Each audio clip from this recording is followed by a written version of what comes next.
Hits 1055. That was U2 with Where the Streets Have No Name. Good morning. Welcome to the morning show. Hope everyone is having a wonderful Wednesday morning. This 8 o'clock hour, I'm playing songs from 1987, and that song was number 98 this week. And before that was Lost in Emotion by Lisa and the Cult Jam. That was number 100. That was at the bottom. It was higher earlier in the year. In the studio with me, I have Shelby County Commissioner Julie Eheman and our Around the County segment. Good morning, Julie. How are you? Good morning, Tracey. I'm really good. Are you ready for Christmas, by the way? It's coming.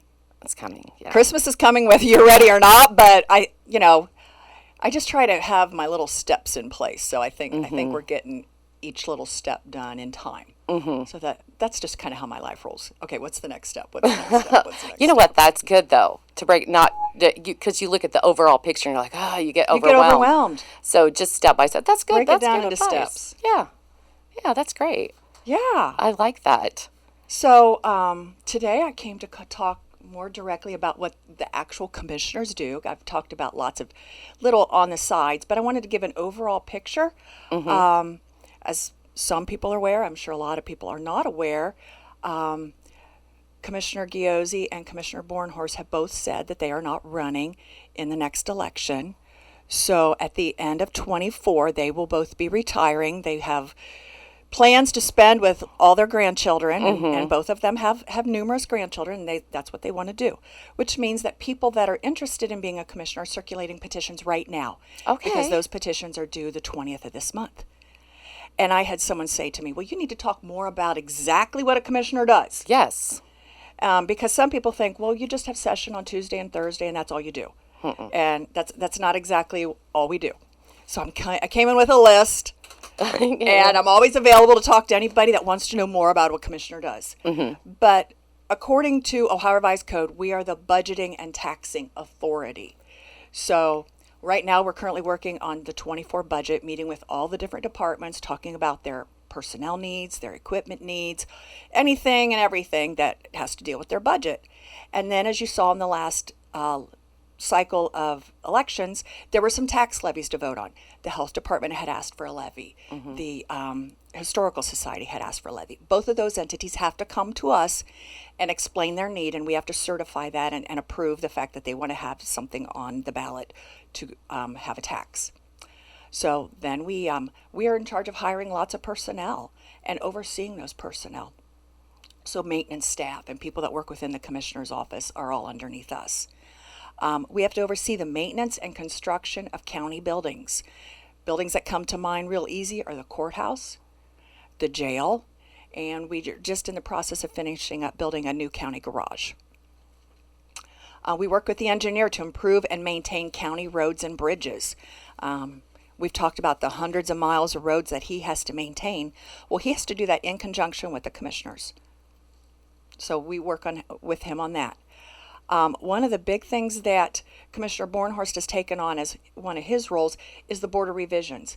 If someone believes that they're being unfairly taxed on their property, they can file with the county, and they go to the Board of Revisions and they review surrounding properties. They review the condition of your property, and they determine whether you're being taxed appropriately on your property. So Tony sits on that.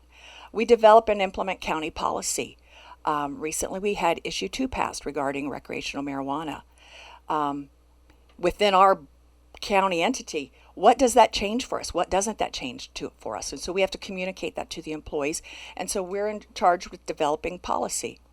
We have to be a community ambassador. So when you see us at ribbon cuttings or business after hours, we're out there trying to communicate to the public, understand what the community's needs are, and make sure that we can work with them on those needs. Some of the projects that we've worked on this year are the emergency communications infrastructure that they talked about last week. We're working on broadband. We had a major wastewater treatment plant get redone out at Fort Laramie. As I said, we're building the city garage. Tony's been working very hard on planning and funding for recreational bike paths so that we get connected to Miami County, and he came and talked about that. One of my personal initiatives is childcare, because there's such a need in our community, both for the workforce and people with children, to get that taken care of. And I have a whole page that of all the different committees and boards that the county commissioners sit on. Tony's on the senior center board. I'm on EMA and LEPC. I sit on the Sydney Shelby Economic Partnership.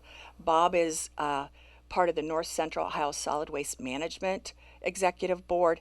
And all of those interact and make sure that services get provided to your community. But like I said, there's a whole page of different boards and commissions that we participate and sit on. So I just want anyone, if someone talks to you and says, hey, I hear the county commissioners are up, what's going on with that? You've got a little feel for what we do.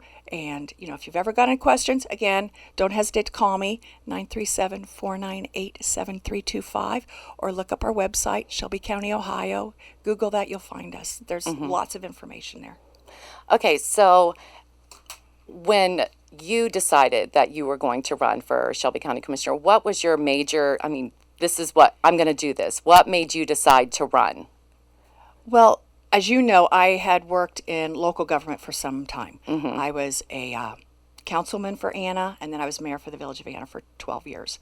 And I really just wanted to get in deeper, if I can put it that way. A county has a little bit more flexibility on projects that we can get into, resources that are available, and it was just trying to grow in that area in serving my community. So that's why I ran for county commissioner. Yeah, I can't believe 12 years.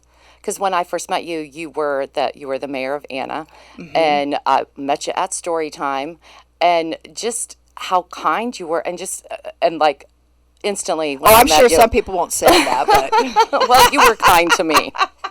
You were kind to me, and like you were able to tell me about different community and around government that I understood. Yeah, and that's what I appreciate. I think that's part of what I really try to do is make sure that people in the community understand the job I'm doing, and I try to make sure that I have outreach and connections throughout the community. Regularly attend trustee meetings so that you've got a relationship with them. Regularly attend meetings with the county mayors and the village administrators so that if there's an issue that we can work on together, we've got that relationship built and we can, I know their personality, they know mine, we know how to work together and we can make stuff happen.